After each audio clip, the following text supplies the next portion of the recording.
Jail కూడా పంపించే పరిస్థితి వచ్చారు. కానీ అధ్యక్ష, నేను ఏ తప్పు చేయలేదు, ఏ తప్పు చేయను. అనుక్షణం ప్రజల కోసం పనిచేస్తా. ఇలాంటి ఇబ్బందులు పెట్టినప్పుడంతా కూడా ఇంకా మనోధైర్యాన్ని పెంచుకొని ఇంకా నేను ఏం చేయగలుగుతాను, ఏం చేస్తే ప్రజల రుణం తీర్చుకోగలుగుతాను ఆలోచించి ముందుకు పోతూ వచ్చాను. చాలా అరుదైన సంఘటన నా జీవితంలో చూశాను.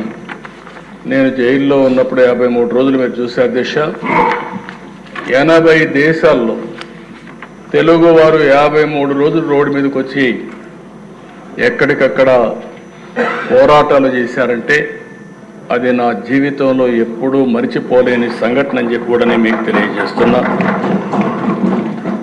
అందుకని ప్రజలు మనకి ఇచ్చిన స్థానాన్ని ఎవరు చెరపాలన్నా చెరపలేరు. అందుకని ఈరోజు మీరు చూస్తే 4వసారి ముఖ్యమంత్రి. ఇది అరుదైన అనుభవం. 4వసారి ముఖ్యమంత్రి అయ్యాం. అవినీతి, డబ్బులు కానీ, కులం కానీ, మతం కానీ, ప్రాంతం కానీ, వర్గం వంటి అంశాలు తీవ్రంగా ప్రభావితం చేస్తున్న ఈ రోజుల్లో నా మీద ఈ నమ్మకం పెట్టుకున్నారంటే అది నా జీవితంలో ఎప్పుడు మరిచిపోలేనని చెప్పి కూడా నేను మీకు తెలియజేస్తున్నా. అధికారం నాకు కొత్త కాదు, సీఎం కుర్చీ అంతకంటే కొత్త కాదు, కేంద్ర రాజకీయాలు కూడా నాకు కొత్త కాదు. తెలుగుదేశం పార్టీ ఒక ప్రాంతీయ పార్టీగా ఉండి దేశ రాజకీయాల్లో కీలక పాత్ర అనేక సందర్భాల్లో పోషించాం. అది తెలుగుదేశం పార్టీ చరిత్ర అని చెప్పి కూడా నేను మీకు తెలియజేస్తున్నాను. ఇన్ని చూసిన నాకు ఈరోజు మీరు చూస్తే అధ్యక్ష 95లో మొట్టమొదటిసారి ముఖ్యమంత్రి అయ్యాను. మళ్ళీ 99లోనే కంటిన్యూ అయ్యాను. 2014లో ముఖ్యమంత్రి అయ్యాను. 2024లో మళ్ళా ముఖ్యమంత్రి అయ్యాను.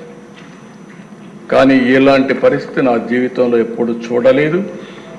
ఈరోజు ఎంత తవ్వితే అన్ని అవకతవకలు కానీ భయంకరమైన విషయాలు వచ్చే పరిస్థితి వస్తూ ఉంది. అందుకే మనకంటే ప్రజలు ఎక్కువ ఆలోచించారు. వాళ్ళు ఏదైతే ఆలోచించారో దాని పర్యవసానమే మొన్న మనకిచ్చినటువంటి తీర్పు. అయితే అధ్యక్ష, విధ్వంసమైన వ్యవస్థలు, గాడి తప్పిన యంత్రాంగం, గత ప్రభుత్వం యొక్క అప్పులు, తప్పులు, పాపాలు, నేరాలు ఈ ప్రభుత్వానికి ఒక సవాళ్లుగా తయారైనాయి.